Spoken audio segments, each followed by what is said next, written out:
अहमद, तुमने आला हजरत का वो कलाम नहीं सुना, चमक तुझसे पाते। ये किसकी बात कर रहे हो? कौन है आला हजरत? मुआज, तुम्हें नहीं पता? इमाम अहमद रज़ा खान को तो आला हजरत कहते हैं। मुझे लगता है तुम लोगों का दिमाग खराब हो गया है। पता कुता होता कुछ नहीं है, अभी लोगों की सुनी सुनाई बातों पे अमल करके आला हजरत आला हजरत। कभी साहबा कराम को ताबीन को आला हजरत कहा है, तो फिर अहमद रज़ा खान बरेलवी को क्यों कहते हो आला हजरत? अहमद, इससे बहस करने की कोई ज़रूरत नहीं है, चलो हम चलें।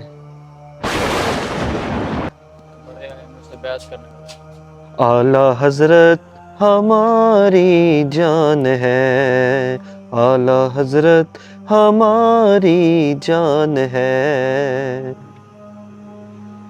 बच्चे तो बच्चे, यहाँ पे बड़ों का भी दिमाग खराब हुआ पड़ा है। इस बदतमीजी की वजह जान सकता हूँ मैं? हाँ जी, अभी इसी मसले पे दो लोगों की तबीयत सेट करके आया हूँ, अभी आपकी भी कर देता हूँ। आला हजरत किसको कह रहे हैं? अहमद रज़ा खान को ना। क्यों कह रहे हैं जी उनको? कभी साहबा कराम को कहा है? हजरत अबू बकर, उमर, उस्मान, अली इनको कहा है कभी? तो फिर इनको क्यों कह रहे हो? लफ्ज़ आला हजरत से बड़ी तकलीफ हुई है आपको भाई, बड़े इल्मी किताबी लगते हैं। आला हजरत का मतलब भी पता है कि क्या है? हाँ जी पता है, आला हजरत का मतलब होता है सबसे बड़े हजरत। आपने जो सब सहाबा को पीछे छोड़ के अहमद रज़ा खान को आला हजरत कह रहे हैं, मुझे इस चीज़ से तकलीफ है। जी, मैं आपकी अभी तकलीफ दूर कर देता हूँ। आप मुझे ये बताएं, किसकी तकलीद करते हैं चारों इमामों में से? अल्हम्दुलिल्लाह, फिक़्ह के सबसे बड़े इमाम इमाम आज़म अबू हनीफ़ा की तकलीद करता हूँ मैं। मसला तो हल हो गया भाईजान।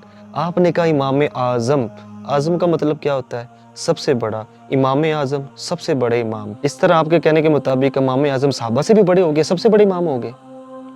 नहीं नहीं भाई, मेरा ये मतलब नहीं था कहने का। मुझे आपसे बहस नहीं करनी, जाओ अपना काम करो। और भाई रुको तो सी, अब किधर जा रहे हो? बात तो सुनो अब। हाँ जी, क्या मसला है? मैंने कहा ना मुझे तुमसे बहस नहीं करनी, तुम लोगों को नहीं समझ आ सकती, तुम लोग अपनी बात पे पक्के हो। देखे भाई, टोका पहले आपने था मुझे, मैं तो अपनी मस्ती में कलाम पढ़ रहा था। अब बगैर मसला क्लियर किए आप जा रहे हो। मसला तो क्लियर करते जाओ ना। यार मेरे पास इतना इल्म तो नहीं है। मैं फेसबुक पे देख रहा था कि एक मौलाना फरमा रहे थे कि आला हजरत नहीं कहना चाहिए। मुझे उनकी बात ठीक लगी। तो भाई मुझे ये बताएं, पीर मीर अली शाह साहब को भी तो आला हजरत कहते हैं। उनके मुरीदीन आज भी उनकी किताबें जो लिखी हुई हैं उन पर उनका नाम आला हजरत लिखा हुआ है। तो वहाँ वसवसे क्यों नहीं पैदा होते? जबकि अल्हम्दुलिल्लाह हम उनको भी आला हजरत मानते हैं। हम कई आइमा कराम को, कई उलमा कराम को हम आला हजरत कहते हैं, हमें कोई वसवसा नहीं आता। लेकिन वसवसा क्योंकि आपको आया है, मुझे आप ये बताएं, पीर मीर अली शाह साहब के नाम के साथ आला हजरत कहते हुए आपको वसवसे क्यों नहीं आते? मेरे प्यारे भाई, मसला आला हजरत से नहीं है, मसला अहमद रज़ा खान के साथ है, मसला अहमद रज़ा खान के नज़रियात से है, मसला अहमद रज़ा खान के अकायद से है। आपको जो मिसाल आप दे रहे हैं ना, इस तरह बात बहुत दूर तक चली जाएगी।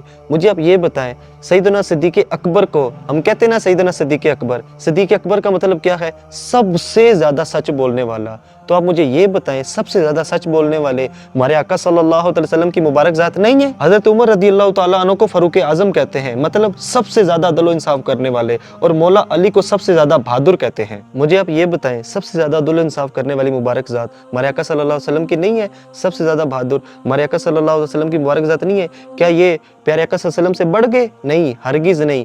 कोई भी आकिल इस चीज़ का कायल नहीं हो सकता। और मेरे भाई, अहमद रज़ा खान साहब को आला हजरत इसलिए कहा जाता है कि आप अपने ज़माने के दीगर उलमा में से सबसे बड़े आलिम थे, और वो सब आपको आला हजरत कहने के कायल थे। इसमें कोई मसले वाली बात नहीं है जो आपने बनाई हुई है। प्यारे भाई, आपकी इन बातों से मैंने एक नसीहत ज़रूर ली है कि फेसबुक या सोशल मीडिया से शॉर्ट सा क्लिप देख के कोई फ़ैसला नहीं कर लेना चाहिए, बल्कि अगर किसी मामले में कुछ शक व शुबहत हैं तो किसी इल्म वाले बंदे से उसकी तहकीकात करनी चाहिए। शुक्र है आपकी अक्ल में मेरी बात आ गई। आला हज़रत वो शख्सियत है जब हर तरफ कुफ्र व ज़ुल्मत की आंधियाँ छाई हुई थी। लोग हजूर की मुबारक ज़ात पर गुस्ताखाना लिटरेचर लिख रहे थे और लोगों के ईमान बर्बाद कर रहे थे। तब आला हज़रत ने अपने कलम के ज़रिए उनको मुंह तोड़ जवाब दिया और उनकी तमाम साजिशों को नाकाम बना के रख दिया। हमें आला हज़रत पर ज़ुबान दराज़ी करने से पहले अपने गिरेबान में झांकना चाहिए, क्योंकि आज हमारी जो भी इज़्ज़तें हैं वो आला हज़रत के ही सदक़े हैं। प्यारे दोस्तों, अगर आपको हमारा ये मैसेज पसंद आया, इसे शेयर भी कीजिए। हमारे पेज दानी भाई को ज़रूर फॉलो कर लीजिए। बहुत शुक्रिया।